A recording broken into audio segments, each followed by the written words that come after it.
നമസ്കാരം പ്രിയപ്പെട്ടവരെ, ഒരു പ്രധാനപ്പെട്ട കാര്യം പറയാൻ വേണ്ടിയിട്ടാണ്. അതായത് ഇന്ന് ഇലക്ഷൻ റിസൾട്ട് വന്നപ്പോഴേ ഞാൻ ആദ്യം ഓർത്തത് ഡ്രൈവർ യദു എന്ന് പറയുന്ന ഒരു വ്യക്തിയെയാണ്.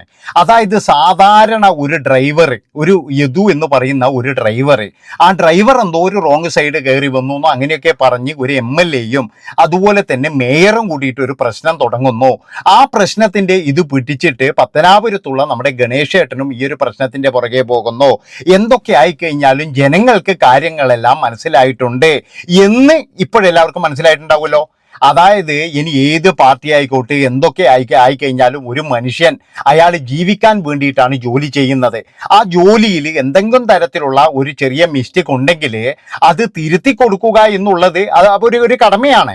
അതെന്ന് പറഞ്ഞാൽ നമ്മുടെ നിയമമുണ്ട്. ഇവിടെ എന്ന് പറഞ്ഞു കഴിഞ്ഞാൽ പല KSRTC ഡ്രൈവർമാരും അതുപോലെ തന്നെ പല ഡ്രൈവർമാരും ഇനി എന്തിനധികം പറയുന്നു, 3 പേരൊക്കെ പോയിട്ട് 2 വീലറിൽ പോയിട്ട് വണ്ടി അടിച്ച് മരിക്കുന്നുണ്ട്. അവരെയൊക്കെ തിരുത്തി കൊടുക്കുക എന്നുള്ളത് നമ്മുടെ കടമയാണ്, നമ്മുടെ നിയമത്തിന്റെ കടമ തന്നെയാണ്. പക്ഷെ അതിൽ പിടി മുകളില് ഞങ്ങളെ നീ എന്തിനാണ് അപമാനിച്ചത്, ഞങ്ങൾ രാജാക്കന്മാരാണ് എന്നുള്ളൊരു ഭാവത്തിലാണ് സച്ചിൻ ദേവ് MLA ആയാലും അതുപോലെ തന്നെ നമ്മുടെ ഈ പിന്നെന്താ പറയേണ്ടത് മേയർ ആയാലും പിന്നെ ഇവരുടെ ചുവട് പിടിച്ചിട്ട് ഇവർക്ക് വേണ്ടി സപ്പോർട്ട് പറയാൻ വേണ്ടിയിട്ടാണ് ഗണേഷ് കുമാർ വന്നത്. ആ ഗണേഷ് കുമാറിനും ഇന്ന് തിരിച്ചടി കിട്ടിയത്. ഈ തിരിച്ചടി കിട്ടാനുള്ള ഒരു പ്രധാനപ്പെട്ട കാരണം ഞാൻ ഇപ്പോഴും വിശ്വസിക്കുന്നത് ഗണേഷ് കുമാർ പറഞ്ഞ ചില കാര്യങ്ങളാണ്. അതായത് ആര്യ രാജേന്ദ്രനോ അല്ലെങ്കിൽ മറ്റേ MLA-യോ പറഞ്ഞത് കൊണ്ടല്ല അയാളെ ഞാൻ മാറ്റി നിർത്തിയത്. അയാളെ മാറ്റി നിർത്താനുള്ള കാരണം എന്താണെന്ന് വെച്ച് കഴിഞ്ഞാൽ, അയാൾ വണ്ടി എടുത്തപ്പോൾ മുതൽ ഇങ്ങോട്ട് തിരുവനന്തപുരം വരെ എന്ന് പറഞ്ഞ് അയാൾ ആരോ ആയിട്ട് സംസാരിക്കുകയായിരുന്നു. ആ ഒരു സംഭവം കൊണ്ട് മാത്രമാണ് അയാളെ ഞാൻ മാറ്റി നിർത്തിയത് എന്ന് ഗണേഷ് കുമാർ പറയുന്നു.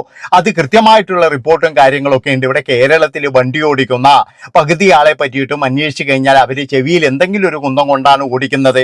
ഇനി അങ്ങനെ ഉണ്ടെങ്കിൽ അയാൾക്കുള്ള ശിക്ഷ കൊടുക്കുക എന്നല്ലാതെ അയാളെ പണിയിൽ നിന്നും ഒഴിവാക്കിക്കൊണ്ടുള്ള കാര്യങ്ങളാണെങ്കിൽ ഇവിടെ പലരും എന്ന് പറഞ്ഞു കഴിഞ്ഞാൽ ഇന്ന് ജോലി ചെയ്യുന്നുണ്ടാവില്ല. കാരണം ഞാൻ പറഞ്ഞല്ലോ, കുറ്റങ്ങളെ എല്ലാം കൂടി പ്രോത്സാഹിപ്പിക്കണം എന്നല്ലേ യദു കുറ്റം ചെയ്തിട്ടുണ്ടെങ്കിൽ എല്ലാ ഡ്രൈവർമാർക്കും കൊടുക്കുന്ന ആ ഒരു കനത്ത പിഴ അദ്ദേഹത്തിനും കൊടുക്കണം. അദ്ദേഹത്തിന് കൊടുക്കുന്ന പിഴ എന്ന് പറഞ്ഞു കഴിഞ്ഞാൽ എല്ലാ ഡ്രൈവർമാർക്കും അത് ബാധകമായിരിക്കണം. ഇവിടെ ഇപ്പോഴും എന്ന് പറഞ്ഞു കഴിഞ്ഞാൽ പൊതു നിരത്തിൽ കൂടി മരണപ്പാച്ചിൽ പായുന്ന ഒരുപാട് ഡ്രൈവർമാരുണ്ട്. അവർക്കെല്ലാം നല്ലൊരു ശിക്ഷ കൊടുക്കുകയാണ് വേണ്ടത്. പക്ഷേ അതിന് പകരമായിട്ട് ഇവരോട് കയർത്ത് സംസാരിച്ചു എന്ന് പറഞ്ഞിട്ട് ഒരു മനുഷ്യനെ വേട്ടയാടുക, ആ മനുഷ്യനെ പിന്നെ ജീവിത ഉപാധി തന്നെ ഇല്ലാതാക്കുക എന്ന് പറഞ്ഞു കഴിഞ്ഞാൽ അത് അയാളുടെ രാഷ്ട്രീയവും കൂടി പരിഗണിച്ചാണ്. ഞാൻ പറഞ്ഞല്ലോ, കേരളത്തിൽ എന്ന് പറഞ്ഞാൽ ഒരു രാഷ്ട്രീയ പാർട്ടിക്കാരനെയും അവൻ്റെ ജോലിയുടെ പേരിൽ മാറ്റി നിർത്താനോ അല്ലെങ്കിൽ വേറെ ഒന്നിനും പാടില്ല. ഇവിടെ ഇപ്പോൾ നടക്കുന്ന ചില കാര്യങ്ങൾ എന്താണെന്ന് വെച്ചാൽ, നീ BJP-കാരനാണെങ്കിൽ നീ ഇങ്ങോട്ട് വരണ്ട. അതുപോലെ തന്നെ എന്ന് പറഞ്ഞു കഴിഞ്ഞാൽ കോൺഗ്രസ് ആണോ കമ്മ്യൂണിസ്റ്റ് ആണോ, കാരണം ഓരോ ആൾക്കാർക്ക് അവരുടെ പിടിപാടനുസരിച്ച് അവൻ്റെ രാഷ്ട്രീയവും അല്ലെങ്കിൽ ഇനിയിപ്പോഴെന്ന് പറഞ്ഞാൽ അവൻ്റെ വേറെ എന്തെങ്കിലും ഉണ്ടെങ്കിൽ അതുവരെ കുത്തിപ്പൊക്കി കൊണ്ടുവന്നേ. അതായത് ഇവരൊക്കെ എന്ന് പറഞ്ഞാൽ പകരം വീട്ടുന്നത് എങ്ങനെയാണെന്ന് വെച്ച് കഴിഞ്ഞാൽ, ഒരാൾ പ്രസന്റിൽ നടക്കുന്ന കാര്യം വെച്ചിട്ടല്ല, ഇവൻ്റെ പഴയ പരിപാടികൾ എന്തെങ്കിലും ഉണ്ടോ എന്ന് നോക്കിയിട്ടാണ് എല്ലാവരും പകരം വീട്ടുന്നത്. ശരിക്കും പറഞ്ഞാൽ യദു എന്ന് പറയുന്ന ഒരു ഡ്രൈവറുടെ അവസ്ഥ ശരിക്കും പരിതാപകരം തന്നെയാണ്. അയാൾ നല്ല രീതിയിൽ ജോലി ചെയ്തുകൊണ്ടിരിക്കുമ്പോൾ ഏത് മനുഷ്യനായി കഴിഞ്ഞാലും അയാൾക്ക് ശരിക്കും പറഞ്ഞു കഴിഞ്ഞാൽ പെട്ടെന്ന് ഈ മേയറെയോ അവരെയൊന്നും മനസ്സിലായിട്ടുണ്ടാവില്ല. അവരൊക്കെ അങ്ങനെ വന്ന് പറഞ്ഞിട്ട് അത് അവിടെ വെച്ച് തീർക്കേണ്ടതാണ്. അവിടെ വെച്ച് തീർക്കാതെ പിന്നീട് എന്ന് പറഞ്ഞു കഴിഞ്ഞാൽ അതിൻ്റെ ഉള്ളിലെ ക്യാമറയുടെ ഹാർഡ് ഡിസ്ക് കാണുന്നില്ല, അതുപോലെ തന്നെ അതിൻ്റെ ഉള്ളിലുള്ള എല്ലാവരും എതിരാകുന്നേ. അങ്ങനെ ഒരു പാവം ഡ്രൈവറെ എന്ന് പറഞ്ഞു കഴിഞ്ഞാൽ ഇവരെല്ലാവരും കൂടിയിട്ട് കൂട്ടിയിട്ടിട്ട് മറ്റേ പണി ചെയ്തു എന്നേ ഞാൻ പറയുള്ളൂ. അമ്മാതിരി തെണ്ടിത്തരാണ് യദു എന്ന് പറയുന്ന ആ ഡ്രൈവറോട് കാണിച്ചത്. അതിനുള്ള ശിക്ഷ തന്നെയാണ് ദൈവം ഇന്ന് കൊടുത്തിരിക്കുന്നത്, വേറെ ഒന്നുമല്ല. അതായത് നമ്മുടെ ഗണേഷ് കുമാറിന്റെ തോൽവി, അതുപോലെ തന്നെ ആര്യ രാജേന്ദ്രൻ ഇന്നിപ്പോഴെന്ന് പറഞ്ഞു കഴിഞ്ഞാൽ പാർട്ടിയിലുണ്ടോ എന്ന് ചോദിച്ചു കഴിഞ്ഞാൽ ഉണ്ട്. അത് പിന്നെന്ന് പറഞ്ഞു കഴിഞ്ഞാൽ ഒരു പ്രചരണ പരിപാടിക്ക് പോലും ഇല്ല. കനത്ത തോൽവിയാണ് തോറ്റിരിക്കുന്നത്. ഗണേഷ് കുമാറിന്റെ തോൽവി നമ്മൾ ശരിക്കും പറഞ്ഞാൽ എന്നെ ഞെട്ടിക്കുന്നതാണ്. 35 വർഷമായിട്ട് അദ്ദേഹത്തിന് അത്രയും ആത്മവിശ്വാസമുള്ള മണ്ഡലം, അതുമാത്രമല്ല എവിടെ കൈവിട്ട് കഴിഞ്ഞാലും പത്തനാപുരത്ത് എന്നെ കൈവിടില്ല എന്നുള്ള അയാളുടെ ആത്മവിശ്വാസതയാണ് ഇന്ന് ജനങ്ങൾ പച്ചക്ക് തള്ളിക്കൊണ്ട്, അതായത് പുച്ഛിച്ച് തള്ളിക്കൊണ്ട്. ഇനി അദ്ദേഹത്തിന് അങ്ങനെ പറയാനുള്ള യോഗ്യതയില്ല. അദ്ദേഹത്തിന് ഇനി പത്തനാപുരത്തേക്ക് തിരിഞ്ഞു നോക്കേണ്ട യോഗ്യതയില്ല എന്ന് എനിക്ക് പറയാനുള്ളൂ. അത്രത്തോളം ജനങ്ങൾ വെറുക്കണമെങ്കിൽ മടുക്കണമെങ്കിൽ ഗണേഷ് കുമാറെ താങ്കളൊന്ന് ആലോചിക്കണം. താങ്കൾ നല്ല രീതിയിലൊന്ന് ഇരുത്തി ചിന്തിക്കണം. ഞാൻ പറഞ്ഞല്ലോ, ഇന്നിപ്പോഴും എന്ന് പറഞ്ഞാൽ ഇദ്ദേഹത്തിന്റെ അച്ഛനുണ്ടെങ്കിൽ അദ്ദേഹമായിരിക്കും ഏറ്റവും കൂടുതൽ സന്തോഷിക്കുക. കാരണം എന്താണെന്ന്, അച്ഛനാണ് ഇദ്ദേഹത്തെ നേതാവാക്കിയത്. ആ അച്ഛനെ തന്നെ എന്ന് പറഞ്ഞാൽ പല തരത്തിൽ എന്ന് പറഞ്ഞാൽ തള്ളിപ്പറഞ്ഞുകൊണ്ട് അല്ലെങ്കിൽ ആ അച്ഛനെ ഒരുപാട് വേദനിപ്പിച്ചുകൊണ്ട് എന്തൊക്കെ പ്രശ്നങ്ങളും എന്തൊക്കെ കോലാഹലങ്ങളുമാണ് ഇവിടെ നിങ്ങൾക്കറിയോ. അതുപോലെ തന്നെ എന്ന് പറഞ്ഞാൽ ഇങ്ങേരുടെ എല്ലാ ചെയ്തികൾക്കും കൂട്ടുനിൽക്കുന്ന ചില മന്ത്രിമാരായാലും ചില ആൾക്കാരൊക്കെ ഉണ്ടായിരുന്നു. ഇപ്പം ഞാൻ പറഞ്ഞല്ലോ, CPM-ലായാലും ഇനി ഏത് പാർട്ടിയിലേക്ക് ഇനി ഒരു സ്വഭാവമുണ്ട്, നല്ല ചിക്കിളിയുള്ളവനാണെങ്കിൽ അവനെ അങ്ങ് കൂട്ടുപിടിക്കും. അവൻ പോയാൽ മാത്രമേ പിന്നെ അവനില്ലാതെ കുറ്റങ്ങൾ ഉണ്ടാവില്ലേ. അതുവരെ എന്ന് പറഞ്ഞാൽ ഇവരുടെയൊക്കെ കണ്ണിലുണ്ണിയായിരിക്കും. ഈ ഗണേഷ് കുമാറിനെ എന്ന് പറഞ്ഞു കഴിഞ്ഞാൽ അയാളുടെ താരപരിവേഷവും അയാൾക്ക് കിട്ടുന്ന അയാൾ പോകുമ്പോഴുണ്ടാകുന്ന ജനങ്ങളും ഇതൊക്കെ കാണുമ്പോൾ എല്ലാവരും വിചാരിച്ചത് ഇവൻ വലിയ പുള്ളിയാണെന്നാണ്. എങ്ങനെയൊക്കെയോ പിന്നെ 10-30 വർഷം എന്ന് പറഞ്ഞു കഴിഞ്ഞാൽ അയാൾ ജയിച്ചു പോയി. പക്ഷെ ഇപ്പോഴും കൃത്യമായിട്ടെന്ന് പറഞ്ഞാൽ അയാൾക്ക് പണിയാണ് കൊടുത്തിരിക്കുന്നത്. ഈ പണി എന്ന് പറഞ്ഞു കഴിഞ്ഞാൽ ഓരോ ആൾക്കാർക്കുമുള്ള ഒരു വലിയൊരു പാഠമാണ്. കാരണം എന്താ വെച്ചാൽ ഒരു പാവപ്പെട്ട ചെറുപ്പക്കാരൻ്റെ ഇടയിൽ നിങ്ങൾ കയറിയപ്പോഴും നിങ്ങളുടെ വിലയാണ് ഇടിഞ്ഞു പോയത്. കാരണം നിങ്ങളുടെ ഒരു ശത്രു എന്ന് പറഞ്ഞു കഴിഞ്ഞാൽ നിങ്ങളെപ്പോലെ തുല്യതായിരിക്കണം. ഇത് അത്താഴ പഷ്ണിക്ക് വെറും 700 രൂപക്ക് പണി ചെയ്യുന്ന ഒരുത്തനോടാണ് നിങ്ങൾ എല്ലാവരും കൂടി ചേർന്ന് ശത്രുത പ്രഖ്യാപിച്ച് ആ മനുഷ്യനെ ഇല്ലാതാക്കാൻ ശ്രമിച്ചുകൊണ്ടിരുന്നത്. ഓരോ ഇല്ലാതാക്കലിലും നിങ്ങൾ തന്നെയാണ് നിങ്ങളുടെ പാലം വലിച്ചത്. തോൽവിയുടെ പാലങ്ങൾ വലിച്ചത് നിങ്ങൾ തന്നെയാണ്.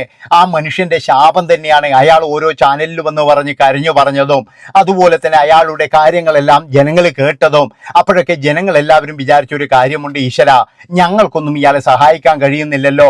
എന്തിനധികം പറയുന്നു, CPM-ന്റെ ഉള്ളിലുള്ള ആൾക്കാർ തന്നെ വിചാരിച്ചിട്ടുണ്ടാകും നമ്മളെല്ലാവരും മനസാക്ഷിയുള്ളവരാണ്, നമ്മളാരും മനസാക്ഷിയില്ലാത്തവരൊന്നും അല്ല. ഒരു പാവത്തിന് ഒരു കൂലിപ്പണിക്കാരന് മാത്രമേ മറ്റൊരു കൂലിപ്പണിക്കാരൻ്റെ വില അറിയുള്ളൂ. അതെല്ലാവരും മനസ്സിലാക്കണം. ഇതെന്താണ് സംഭവിച്ചത്? എന്നാ പിന്നെ നമ്മുടെ MLA-ൻ്റെയും മറ്റേ മേയറേയും കൂടാം എന്ന് കരുതിയിട്ട് അയാൾക്കെതിരെ എന്ന് പറഞ്ഞു കഴിഞ്ഞാൽ എന്തൊക്കെ ഇതാണ്. പിന്നെ മറ്റൊരു കാര്യം എന്ന് പറഞ്ഞാൽ ഗണേശൻ ഈയിടെയായിട്ടുള്ള അഹങ്കാരവും പുച്ഛവുമാണ്. ഗണേശൻ എല്ലാവരെയും ഈയിടെയായിട്ട് പുച്ഛത്തോടു കൂടിയാണ് സംസാരിക്കുന്നത്. കാര്യങ്ങൾ പിന്നെ പറഞ്ഞ പോലെ അയാൾ KSRTC-യിൽ എന്തോ ഇത് കൊണ്ടുവന്നോ അല്ലെങ്കിൽ ബാക്കിയുള്ള കൊണ്ടുവന്നോ. ഒരു കാര്യം നിങ്ങൾ ആലോചിക്കേണ്ടത്, ഇനി വരുന്നവർ എങ്ങനെയുണ്ട്, KSRTC എങ്ങനെയാണ് കൊണ്ടു നടക്കുന്നത്, അത് നോക്കിയിട്ട് മതി. അല്ലാതെ ഇയാളെന്ന് പറഞ്ഞു കഴിഞ്ഞാൽ കാര്യങ്ങളൊക്കെ എന്ന് പറഞ്ഞാൽ എന്തൊക്കെയോ ഉണ്ടാക്കാൻ ശ്രമിച്ചിട്ട് അതൊക്കെ എന്ന് പറഞ്ഞാൽ ഒരു തരത്തിൽ പലർക്കും ബുദ്ധിമുട്ടാണ് ഉണ്ടായതെന്ന് എനിക്ക് തോന്നുന്നത്. അങ്ങനെ ഈ യദു എന്ന് പറയുന്ന ആ മനുഷ്യന്റെയും അയാളുടെ പറക്കാൻ പറ്റാത്ത ഒരു കുഞ്ഞിന്റെയും ശാപം തന്നെയാണ് ഇപ്പോഴും ഗണേഷ് കുമാറിന് സംഭവിച്ചിരിക്കുന്നത്. ഗണേഷ് കുമാർ തന്നെ ഞെട്ടിപ്പോയ ഒരു തോൽവി തന്നെയാണിത്. അയാൾ സ്വപ്നത്ത് പോലും വിചാരിച്ചിട്ടില്ല അയാൾ തോൽക്കുമെന്ന്. കാരണം എവിടെ ഞാൻ പറഞ്ഞല്ലോ, കേരളം മുഴുവൻ തോറ്റു കഴിഞ്ഞാലും പത്തനാപുരത്തുകാർ എന്നെ കൈവിടില്ല എന്ന് 100% അദ്ദേഹത്തിന് ഉറപ്പുണ്ടായിരുന്നു. പക്ഷെ ആ ഉറപ്പെല്ലാം ഇന്ന് എന്താ പറയുക പൊളിച്ച് കയ്യിൽ കൊടുത്തു എന്നേ എനിക്ക് പറയാനുള്ളൂ. അത്രത്തോളം ജനങ്ങൾ അയാളെ വെറുത്തു എന്നുള്ളതിൻ്റെ ഏറ്റവും വലിയ തെളിവാണിത്. പലരും എന്ന് പറഞ്ഞു കഴിഞ്ഞാൽ ഭയന്നിട്ട് മാത്രമാണ് ഇദ്ദേഹത്തിനെതിരെ ഒന്നും പറയാത്തത്. ഇല്ലെങ്കിൽ എന്ന് പറഞ്ഞാൽ ഇനിയിപ്പോൾ ഇദ്ദേഹത്തിനെതിരെ എന്ന് പറഞ്ഞാൽ പറയാൻ ഒരുപാട് ആൾക്കാരുണ്ടാകും. പണ്ടൊക്കെ എന്ന് പറഞ്ഞാൽ ഇദ്ദേഹത്തിനെതിരെ എന്തെങ്കിലും പറഞ്ഞു കഴിഞ്ഞാൽ ഞാൻ പറഞ്ഞല്ലോ, പറയുന്നവൻ ചിലപ്പോൾ കുറ്റക്കാരനാകും, പിന്നീട് എന്ന് പറഞ്ഞു കഴിഞ്ഞാൽ എടുത്തുള്ളിലിടും. അതാണ് ഉണ്ടാകുന്നത്. ഇനി ഇപ്പോൾ അങ്ങോട്ടെന്ന് പറഞ്ഞു കഴിഞ്ഞാൽ ചിലപ്പോൾ ഇയാളെ പറ്റിയിട്ട് പലതും പറയുന്നത് എനിക്ക് പറയാനുള്ളൂ. ഏതായാലും കൊട്ടാരക്കര എന്നാണ്ട് മറ്റേ പത്തനാപുരം കൊമ്പന അങ്ങനെ ഇങ്ങാറ്റം പറഞ്ഞ് വളരെയധികം ഭയങ്കരമായിട്ട് തണ്ടടിച്ചിരുന്ന ഒരു ഗണേഷ് കുമാറും പിന്നെ പരാജയത്തിന്റെ രുചി അറിഞ്ഞിരിക്കുകയാണ്. ഇനി അദ്ദേഹത്തിന് സ്വസ്ഥമായിട്ട് 5 കൊല്ലം സീരിയലിലോ സിനിമയിലോ എവിടെ വേണമെങ്കിലും അഭിനയിച്ചിട്ട് കലക്കാന്നേ എനിക്ക് പറയാനുള്ളൂ. നന്ദി, നമസ്കാരം. Okay, by.